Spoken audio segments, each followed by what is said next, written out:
Hi, thank you so much for tuning in to P2P Relates, where we talk about all things relationships. I'm Pat Renfro, and we just finished a 3-week series talking about, are you willing to do the work? And what is the work? So we did that, and if you haven't seen it, go check it out. This week, I wanted to leap on to something different. And so I want to talk today about how to be inspired while you wait. You know, in life, there's going to be many times that you have to wait. And it's not fun. Just from the natural standpoint of things, it's just not fun. So you have to use your brilliant mind to reconstruct your perspective on waiting. Since it's inevitable, we can deal with it a negative way or a positive way. I have many examples of waiting while being inspired. I've been working on this YouTube channel for 4 years. I don't have a lot of viewers, but I have a purpose and I have clarity of where I'm going and why I'm doing it. So does that mean that every single week, no matter how many views I don't get, I am just peachy clean? No. Sometimes it's a little disappointing. But what makes me stay inspired is the purpose in it all. I'll keep doing it. And one day the right people will find out about it and they will benefit from it and they will share it because I'm on purpose. So I'm going to give you some strategies to help you find your way to being inspired as you wait, as you experience this inevitable piece of life that we will endeavor time and time again. 5 is a good number, so I'm going to give you 5 strategies. The first one is stay engaged. Because when we want something and we want it now, a lot of times we just kind of check out, because checking out is a coping mechanism that helps us say, until we get through this drudgery, I'm just going to check out. But, even as a child living in Kansas City, I had to trudge through snow sometimes in 20-degree weather, truth be told, -7-degree weather, with boots, chomping on the ice and snow, getting to school or whatever. I could space out and just trudge through it and go like, man, I'll be glad when I get to school. I hate this. But do you know how much more miserable I would be during that attitudinal approach to a reality I could not escape? But instead, if I dreamed about what it would look like when I finished school one day, if I dreamt about being an author, or if I thought about how wonderful summer was going to be and how I would appreciate this snow when it was 97 degrees with high humidity and no wind. There are always different perspectives we can pick up and choose to go to, but stay engaged in the process. Look at life as a journey, and a journey that can be full of exploration and delight and surprises, unanticipated great things, opposed to just looking at things in a very negative way. So that's the first one. The second one is set short-term goals. I try to encourage people a lot today because I'm on a roll. I'm in a good season of life. And sometimes we're in wonderful seasons of life, and sometimes the seasons that we're in just suck. Truth be told, there's just really very little to look at and say, oh, it's all peachy keen. No, sometimes it's just really bad.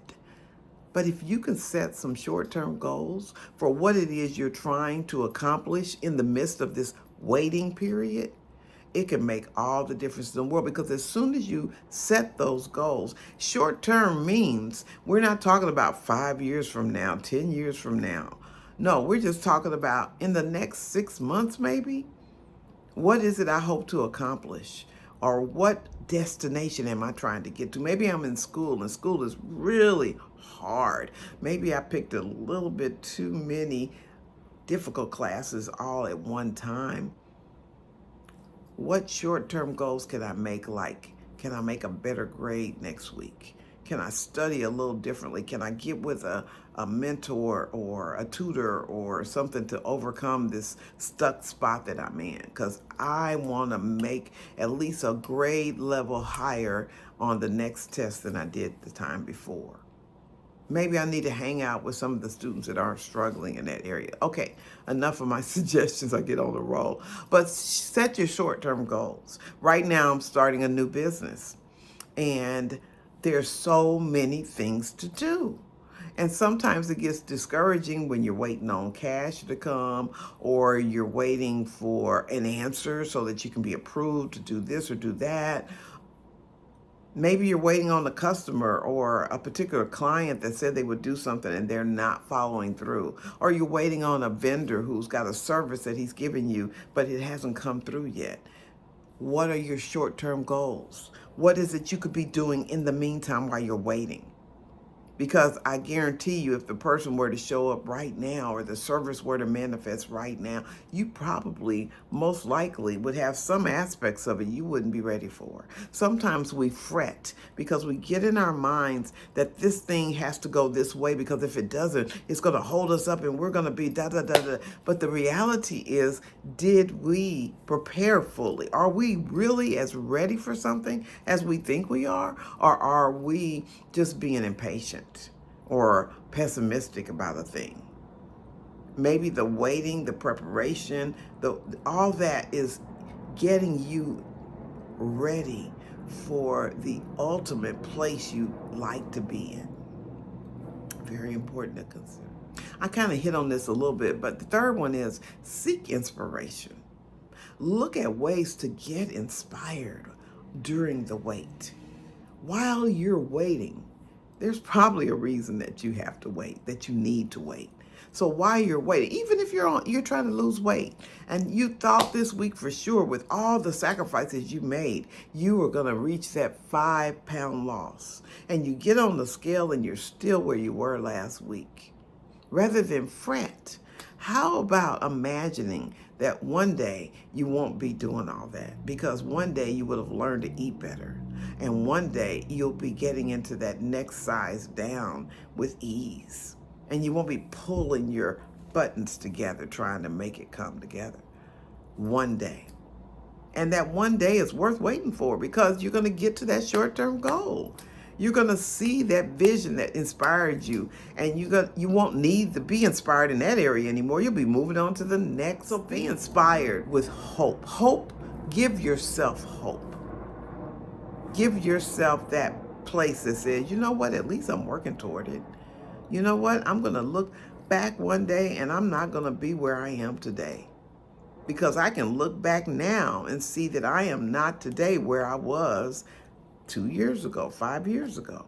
We're constantly evolving and getting better, hopefully. And if we're not, take ownership and say, you know what, am I doing some of the things that are going to help me get better? Or have I kept doing the same old thing and expecting different results? Because if that's the case, maybe if I just own it and just say, you know what, I've had lots of blessed opportunities to move forward and I've skipped them for one reason or another. And I've enjoyed what I did in the midst of it. Let me own that and make some different choices going forward.